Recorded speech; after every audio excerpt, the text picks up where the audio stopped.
Saudara, kita masuk ke segmen untuk mengulas harian Kompas yang terbit hari ini di hari Minggu 5 Januari 2025. Bersama saya Nanda Aprilia.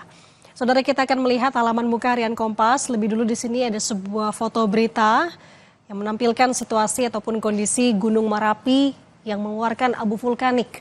Gunung Merapi, saudara, mengeluarkan abu vulkanik terlihat dari Padang Panjang, Sumatera Barat pada Sabtu 4 Januari kemarin. Pos pengamatan Gunung Api Merapi mencatat erupsi gunung yang berstatus level 2 atau waspada itu berlangsung sekitar pukul 9.43 waktu Indonesia Barat dengan durasi sekitar 1 menit 40 detik dan tinggi kolom abu teramat kurang lebih dari 1.000 meter di atas puncak.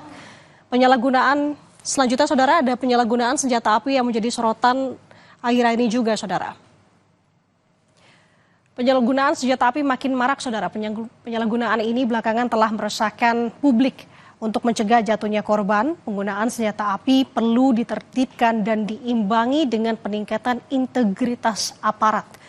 Penembakan pemilik rental mobil di kilometer 45 Tol Jakarta Merak dan penodongan senjata api oleh petugas dan otoritas Pelabuhan Bakahuni Lampung yang terjadi dalam 2 hari terakhir menyentak kesadaran publik. Senjata api rentan disalahgunakan aparat yang tak memiliki integritas baik. Pengawasan penggunaan senjata api juga mendesak ditingkatkan. Penembakan di rest area KM 45 Tol Jakarta Merak terjadi pada Kamis kemarin, saudara, pukul 4.30 waktu Indonesia Barat. Korbannya sendiri adalah pemilik rental mobil yakni Ilyas Abdurrahman yang tewas akibat ditembak di dada. Sementara pegawai rental Ramli Abu Bakar terluka di bagian bahu. Penembakan diduga melibatkan anggota TNI Angkatan Laut. Kita ke informasi lain, saudara. Di halaman 15 kita akan lihat apa informasi yang ditampilkan di harian Kompas hari ini terkait dengan kondisi mahasiswa yang dikeroyok oleh beberapa anggota polisi di Sulawesi Barat. 11 polisi ditahan, sejumlah polisi mengeroyok mahasiswa di Mamuju, Sulawesi Barat, saudara. Mereka berpotensi dikenai sanksi dalam sidang etik ataupun vonis pidana.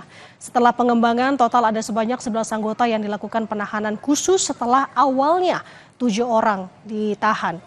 Kami masih melakukan informasi terkait dengan hal ini, saudara.